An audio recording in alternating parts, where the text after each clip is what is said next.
That one stings. That one stings. So three things cost the Houston Texans this ball game.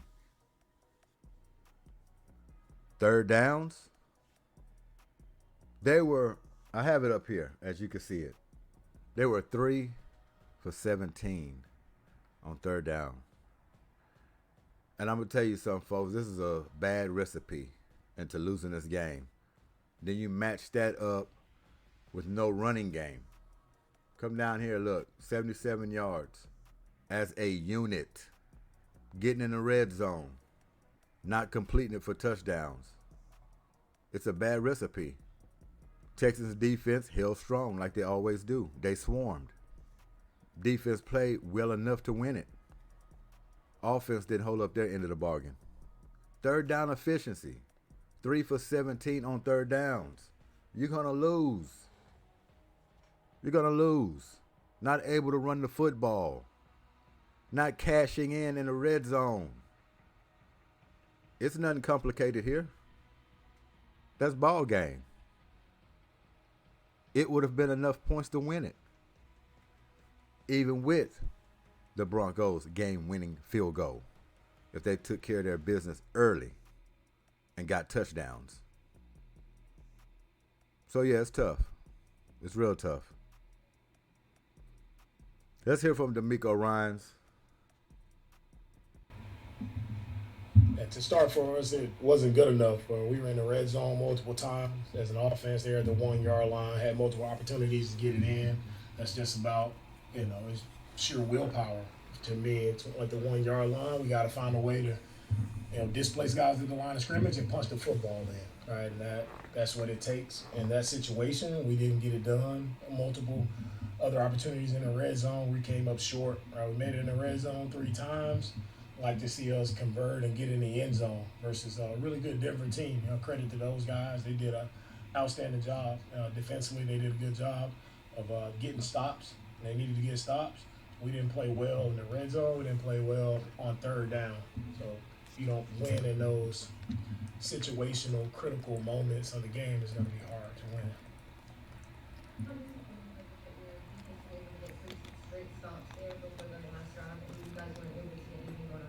As disappointing as a team, we didn't finish the game. Right? The defense, they did a good job of getting stops multiple times. We just sputtered there offensively. We lacked some being able to move the ball. We lacked just being able to sustain drives there in the second half. It just wasn't good enough. We kind of sputtered along, had quick 3 and outs. When it's not good enough, we need to be able to move the ball there. From your vantage point, just take us through that C.J. Stroud play where he got injured, just what you kind of seen in that nature. Yeah, well, C.J. scrambled.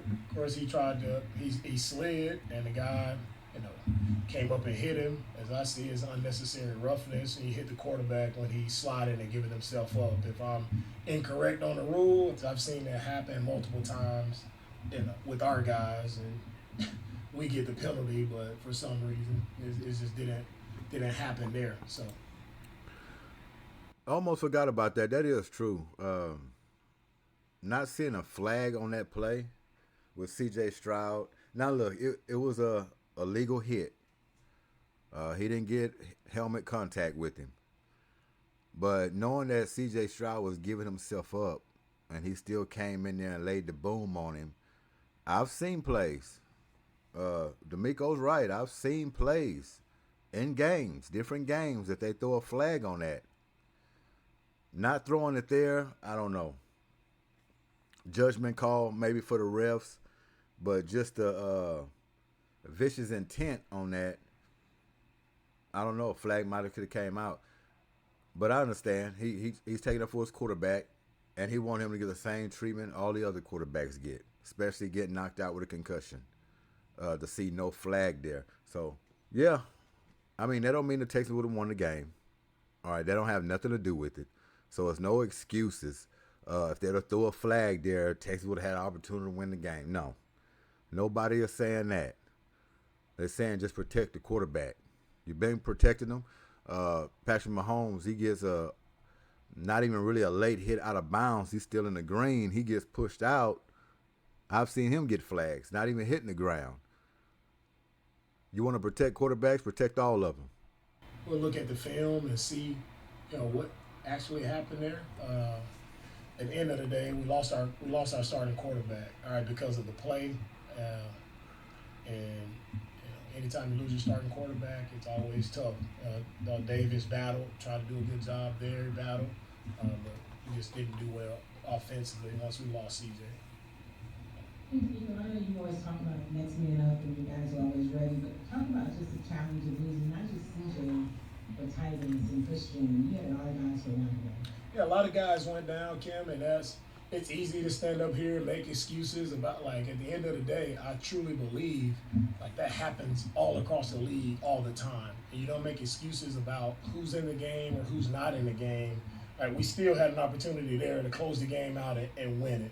Right? It's just a matter of, man, are you remaining disciplined in the moment? Are you playing the way you're supposed to play, doing the things you need to do to win the game? Everybody has to pull their weight. No matter who you are, when you get your opportunity, right, to play in that game, if you suit up, you have to be ready to go out and execute and play good football. What's your name? That's the offensive possession that you all had. Was there any thought to maybe running the clock down just a little bit more, especially with the Broncos having 2 timeouts left? Yeah, the thought there, we wanted to get some quick passes to get us moving. We're trying to drive down and, of course, try to get in field goal range but to have a couple quick incompletions that was not the plan at all for it. And I agree with that because that crossed my mind. Running the clock out just so the Broncos can't get their hands back on the football. But, man, you want to play aggressive. When the Texans made them punt and got the ball back, we thinking, oh, we in business now. We go down there, get us a field goal, win the game. But what happened? What's been happening all game for the Texans? Quick 3 and outs. They had 2 timeouts left. We have some incompletions. They was able to get the ball back, get themselves in position to kick a game-winning field goal. It's unfortunate, man. Yeah, you could say sit down on the clock. Let's try to go to overtime. No, man. That's been the knock on Houston for a long time. Playing not to lose, trying to wind the clock down, being conservative. No, I like that. Go aggressive. Even with your backup quarterback, it just didn't turn out in their favor. That's all. Is there something that they adjusted or changed? Davis came out, was moving the ball okay, and then it felt like Denver kind of adjusted to him a little bit. Is there something that you saw that they changed or did? I thought Vance did what he always does. He mixed up his coverages a lot.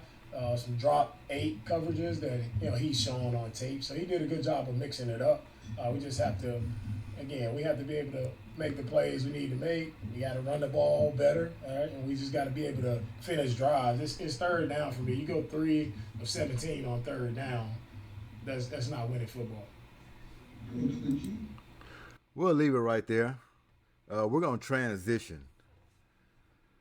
In the news, as y'all know, Memphis Grizzlies, Morant, suspended for 1 game by the Memphis Grizzlies.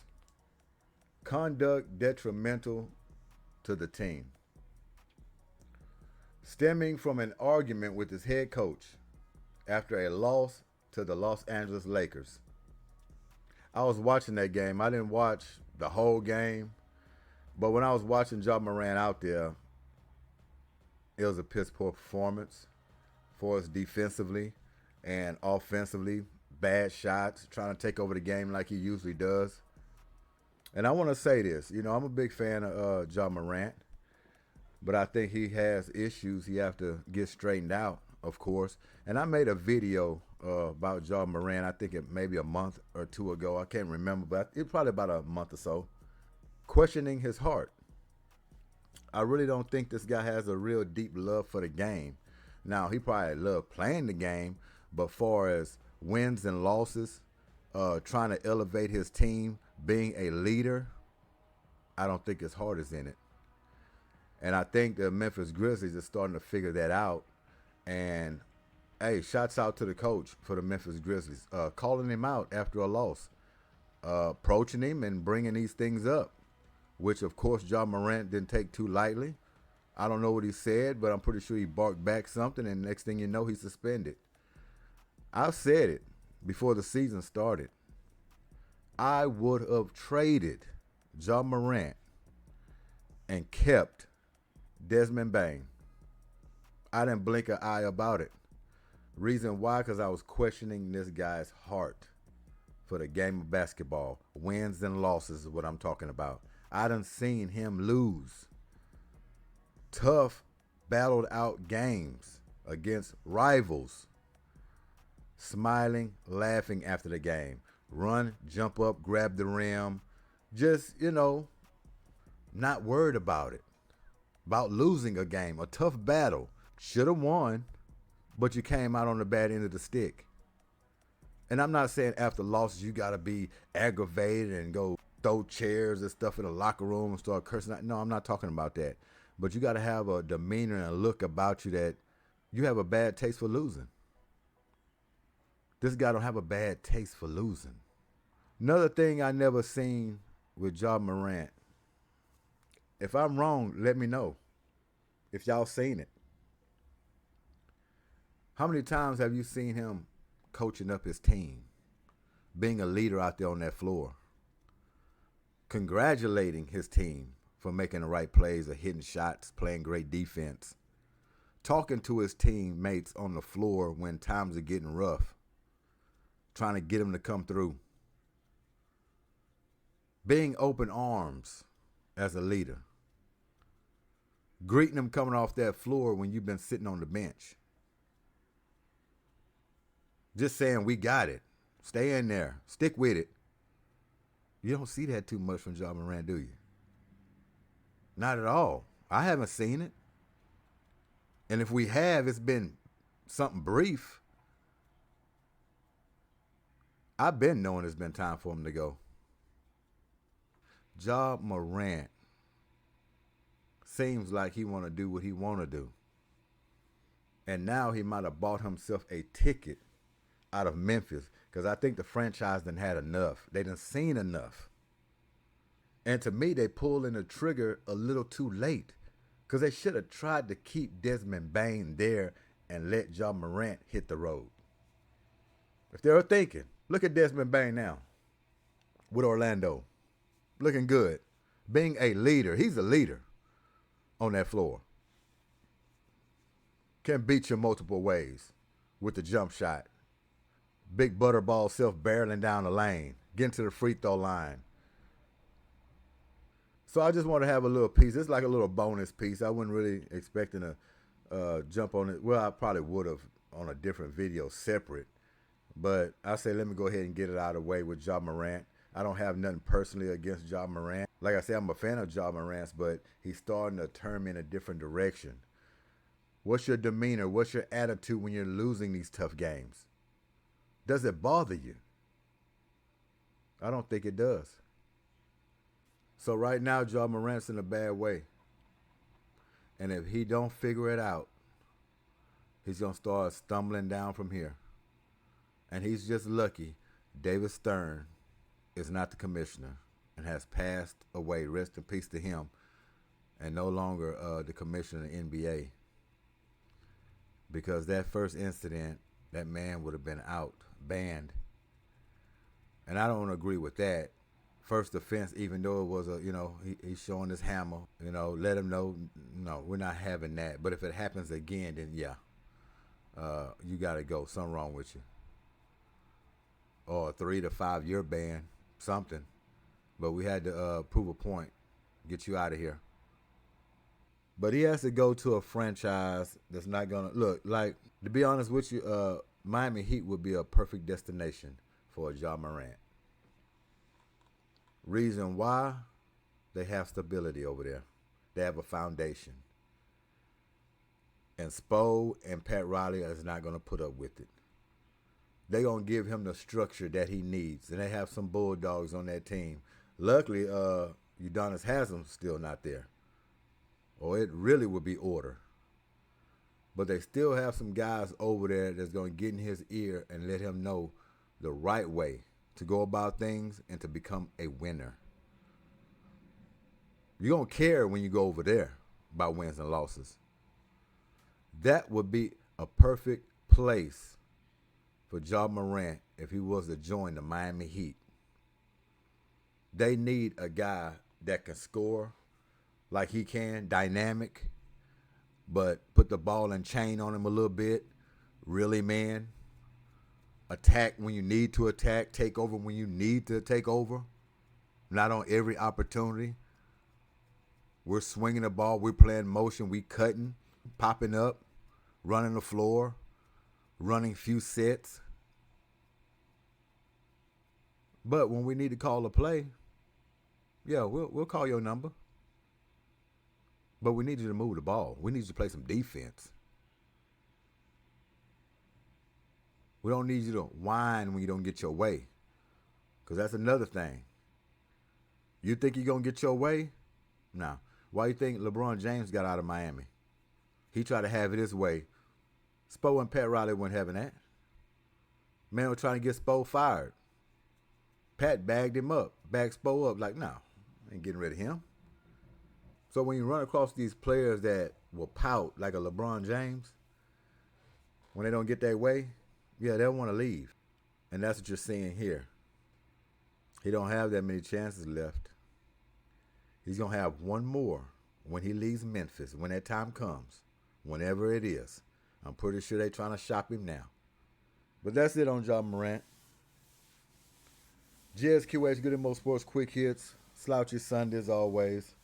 Making it Monday, round the corner. Y'all enjoy yourselves, and thanks for your time. I'm out of here. Peace.